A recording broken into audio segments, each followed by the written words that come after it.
Assalamualaikum, selamat pagi pemirsa. Apa kabar Anda? Anda menyaksikan Topik Pagi edisi Rabu 26 Juli 2017 bersama saya Alvin Rapa. Pemirsa, misteri pembunuhan seorang juragan kuda di Polewali Mandar, Sulawesi Selatan akhirnya terkuak. Pembunuhan yang ternyata istri korban sendiri, dan sang istri pun menyewa pembunuh bayaran dengan imbalan 12 juta rupiah, dan pembunuhan diawali dengan mencampurkan obat tidur ke dalam kopi yang disuguhkan untuk suaminya. Beritanya kami rangkai dengan informasi lainnya dalam Kriminal Aktual berikut ini.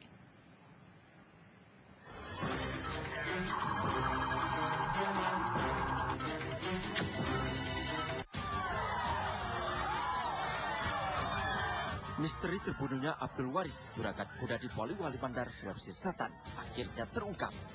Pembunuhnya ternyata istrinya sendiri, Nurlina. Nurlina tega menghabisi nyawa suaminya dengan menyewa pembunuh bayaran dengan imbalan 12 juta rupiah.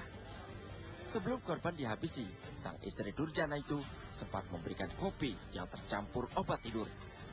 Saat tidur pulas itulah, korban dihabisi dengan dipukul kayu.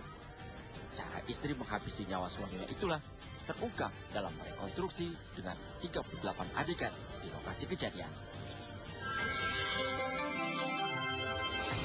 Gegara jadi kurir sabu, Januari Intakisworo dibekuk polisi. Januari diringkus di rumah mertuanya di Kampung Tambak Dalam, Kecamatan Ganyamsari, Semarang. Tim Buru Sergap pun menyita alat hisap, bom, dan beberapa paket sabu seberat 1 gram sebagai barang bukti. Awal kali dibekuk, tersangka tak mengakui dirinya sebagai kurir sabu. Namun tersangka mengakui setelah sejumlah alat bukti dan keterangan saksi dikantongi polisi. Lagi, aksi kawanan perampokan minimarket terjadi. Di Garut, bahkan aksi kawanan perampokan itu terekam kamera pengintai CCTV. Pelaku yang menghunuskan celurit dan pistol rakitan kemudian menodongkan ke kasir minimarket. Sang kasir pun pasrah dan mengikuti kemauan pelaku. Para pelaku yang mengenakan helm sukses menggasak uang tak seberapa dan ponsel milik sang kasir. Beruntung, para pegawai minimarket tak disakiti.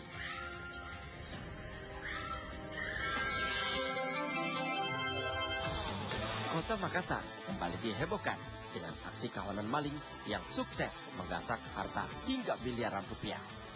Korbannya, kantor PDAM Kota Makassar. Berangkas berisi uang 1,2 miliar rupiah naik di gondol. Kawanan maling itu masuk dengan mencongkel pintu dan jendela ruang bagian anggaran dan perbendaharaan. Tim Buru Sergap yang datang ke lokasi kejadian temukan sidik jari pelaku. Bahkan rekaman kamera CCTV serta obeng alat yang digunakan pelaku menjadi alat bukti untuk membekuk tersangka.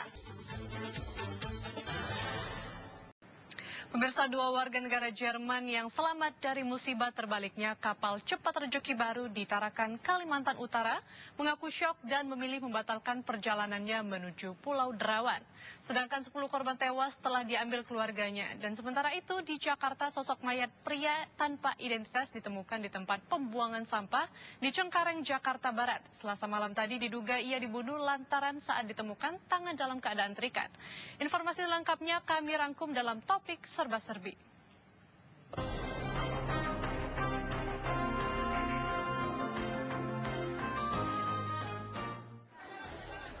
10 orang korban tewas kapal cepat yang terbalik Selasa pagi di kawasan Dermaga Tangkayu 1 Tarakan telah diambil pihak keluarganya, sedangkan sebagian penumpang kapal lainnya yang selamat masih dirawat. Yang mengalami luka ringan telah diperbolehkan pulang. 2 warga negara Jerman yang selamat mengaku syok dan memilih membatalkan perjalanan mereka menuju Pulau Derawan. Kapal cepat rezeki baru Selasa pagi terbalik dengan mengangkut 52 penumpang dan 3 ABK. Kapal NAS itu mengalami kecelakaan saat baru 5 menit meninggalkan dermaga. Dari hasil penyelamatan total ada 49 selamat, 10 meninggal dunia, dan hingga saat ini masih ada 6 yang belum ditemukan.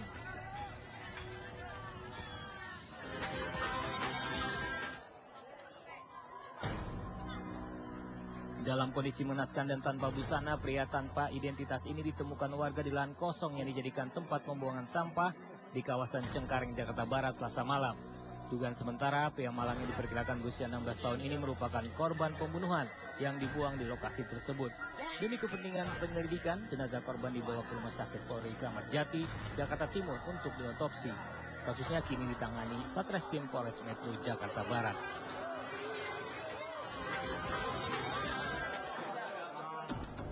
9 orang yang terjebak di dalam 2 lift di salah satu hotel di daerah Gunung Sahari, Kemayoran, Jakarta Pusat dapat dievakuasi petugas pemadam kebakaran.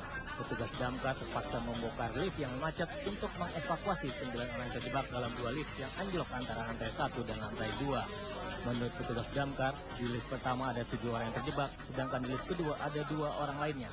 Belum ada keterangan dari pihak terkait penyebab anjloknya 2 lift di hotel ini.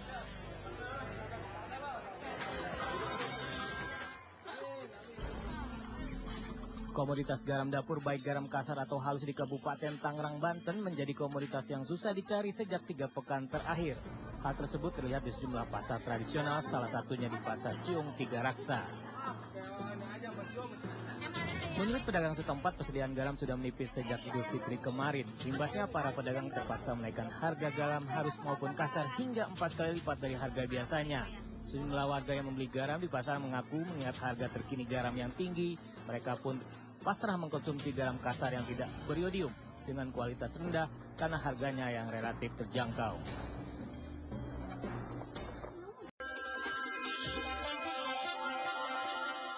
Terima kasih Anda masih bersama kami di Topik Pagi. Pemirsa, hadiah sebesar 500 juta rupiah membuat ribuan kicau mania dari berbagai penjuru tanah air pun berbondong-bondong mengadu nasib di ajang burung berkicau di Mojokerto, Jawa Timur. Selain murai batu, Lovebird menjadi sesi yang paling bergengsi di informasi tersebut. Kami rangkai dengan informasi lainnya dalam unik dan menarik berikut ini.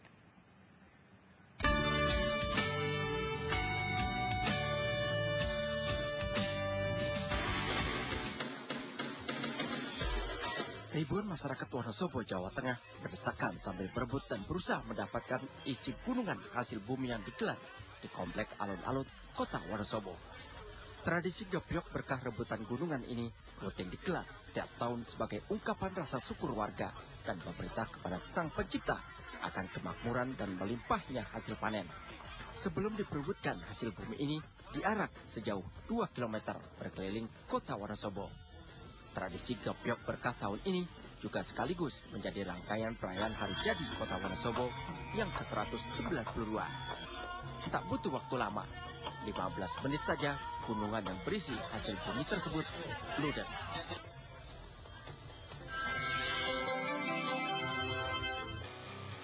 Meliuk-liuk lincah bak burung di udara, aksi pesawat TNI Angkatan Udara di Banyumas, Jawa Tengah ini menyedot perhatian warga di pendopo Kecamatan Banyumas. Aksi ini merupakan salah satu agenda TNI Angkatan Udara dalam rangka memperingati Hari Bakti TNI Angkatan Udara yang ke-70. Selain itu, TNI Angkatan Udara juga menggelar bakti sosial berupa pengobatan gratis bagi warga Banyumas serta renovasi sarana dan prasarana umum.